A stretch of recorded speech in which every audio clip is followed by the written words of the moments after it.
Let me ask you something. What if the greatest villain in Kung Fu Panda history was never actually denied his destiny? What if Oogway looked at Tai Lung, this prodigy, this once-in-a-generation warrior, looked him dead in the eyes, and simply told the truth? That moment haunts the entire franchise. One word, one shake of the head, and a warrior's soul shattered into 1,000 pieces. But here's what nobody talks about. Oogway didn't destroy Tai Lung, he tried to save him. And to understand why, you have to rethink everything you thought you knew about that old tortoise. So here's the question that sits at the heart of this entire saga. Tai Lung trained his whole life. He mastered the 1,000 scrolls of Kung Fu. He could perform techniques that warriors twice his age couldn't dream of. By every measurable standard, he was the most qualified candidate for the Dragon Warrior title in the history of the Jade Palace. And Oogway said no.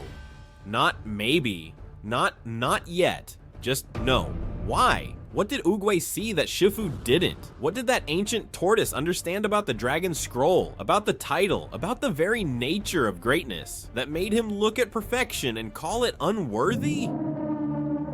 That's the mystery, and the answer is more devastating than you think. Let's go back to the beginning, not to the ceremony, before that, way before that, to a cold night in the Valley of Peace, when a tiny snow leopard cub was found on the doorstep of the Jade Palace, abandoned, alone, and Shifu, young, hopeful, brilliant Shifu, took that cub in and raised him as a son. Now pay attention to this, because it's the first domino that tips everything over. Shifu didn't just love Tai Lung, he needed Tai Lung. Shifu saw in that cub the fulfillment of his own ambitions. A legacy, a warrior who would carry Shifu's teachings to the highest honor in all of Kung Fu, the Dragon Scroll. And so from the very first day, every lesson, every sparring session, every moment of praise, it all pointed in one direction. You will be the Dragon Warrior, not you could be, not if you grow into the right person, you will be. Think about what that does to a child. Think about what that does to someone who was already abandoned once. Tai Lung didn't just want the scroll, he needed it the way a drowning man needs air, because without it, what was he? Without that title, every sacrifice, every broken bone, every sleepless night of training meant nothing. His entire identity was built on a destination, and that right there is what Oogway saw. You probably missed this, but watch the flashback scene closely. When Shifu presents Tai Lung to Oogway, look at Shifu's face. He's not asking for Oogway's judgment, he's expecting confirmation. He's already decided, he's already told Tai Lung this is his destiny, and Oogway sees all of it. The pride radiating off Tai Lung like heat from a furnace, the expectation dripping from Shifu's posture, the complete absence of anything resembling humility or inner peace. Oogway doesn't see a warrior who has conquered himself. He sees a warrior who has conquered everything except himself. And that distinction is everything. Here's where it gets interesting. The Dragon Scroll is blank. We learned this in the climax of the first film, and it reframes the entire story. The scroll doesn't contain a secret technique. It doesn't hold some cosmic power. It's a mirror. It reflects back whoever is looking at it. And the message, the real message, is that there is no secret ingredient. You are already enough. Now imagine handing that scroll to Tai Lung, a warrior whose entire sense of self is built on the idea that he is not yet enough, that he needs one more thing, one more achievement, one more validation. He would have unrolled that scroll, seen nothing, and been destroyed. Not empowered, destroyed, because the scroll would have told him the one thing he could never accept, that everything he needed was already inside him, and that his desperate, clawing pursuit of external greatness was the very thing holding him back. The Dragon Scroll doesn't reward the strong, it rewards the complete, and Tai Lung, for all his strength, was the most incomplete character in the entire story.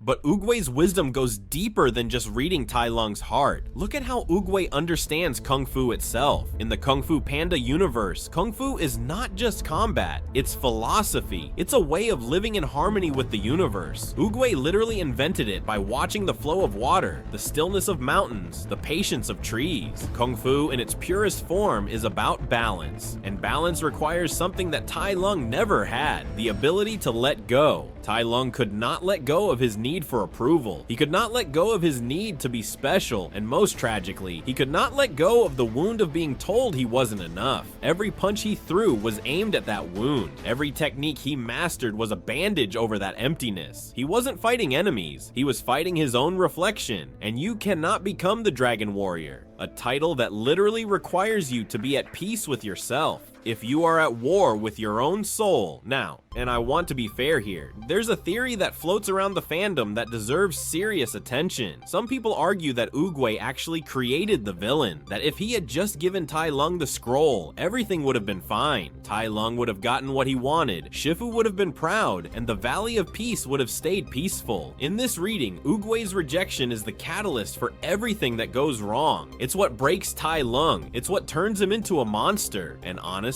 on the surface, that tracks. You can draw a straight line from Oogway's no to Tai Lung's rampage, cause and effect. But here's why that theory collapses under its own weight. First, think about what Tai Lung does after the rejection. He doesn't grieve, he doesn't question himself, he doesn't ask Oogway why, he attacks. He lays waste to the entire Valley of Peace. He tries to take the scroll by force. That reaction doesn't come from nowhere. That rage was always inside him. Oogway's rejection didn't plant it, it revealed it. If Tai Lung truly had the heart of a dragon warrior, he would have responded to no with reflection, with humility, maybe even with acceptance. Instead, he responded with the exact behavior that proved Oogway right. He proved in the most violent way possible that he saw the scroll as something he was owed, not something he had to become worthy of, not a mirror, a trophy. Second, and this is the part people really overlook, look at what happens in Kung Fu Panda 3. We learn that Oogway himself once fell to darkness. He was tempted by Kai, by power, by the same hunger that consumed Tai Lung, and he pulled himself back. He chose balance. He chose peace. Oogway didn't reject Tai Lung from some place of cold, detached judgment. He rejected him from experience. He knew,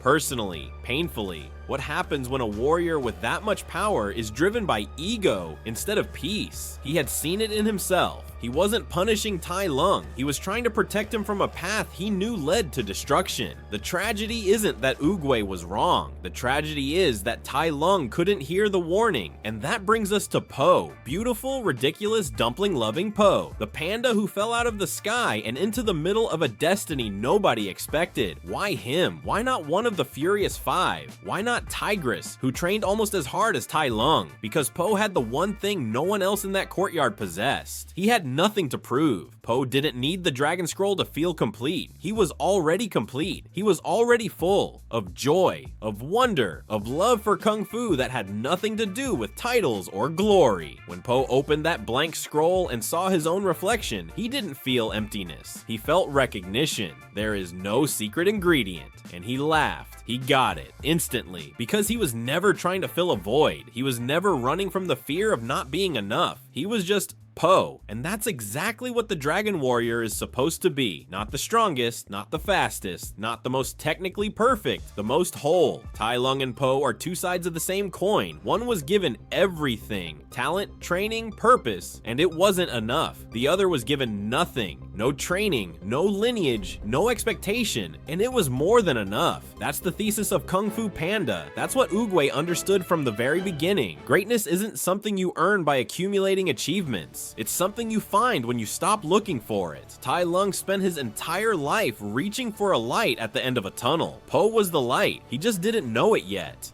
And maybe that's the most heartbreaking part. Tai Lung wasn't evil, he was broken. A child told he was destined for greatness, who built his identity on that promise, and shattered when it was taken away. In another life, with someone who loved him for who he was, maybe he could have found peace. But that's not the story. This story is about a tortoise who saw the truth and had the courage to say it, even if it meant breaking a young warrior's heart. Because sometimes the most loving thing you can do is tell someone they're not ready, even if they never forgive you.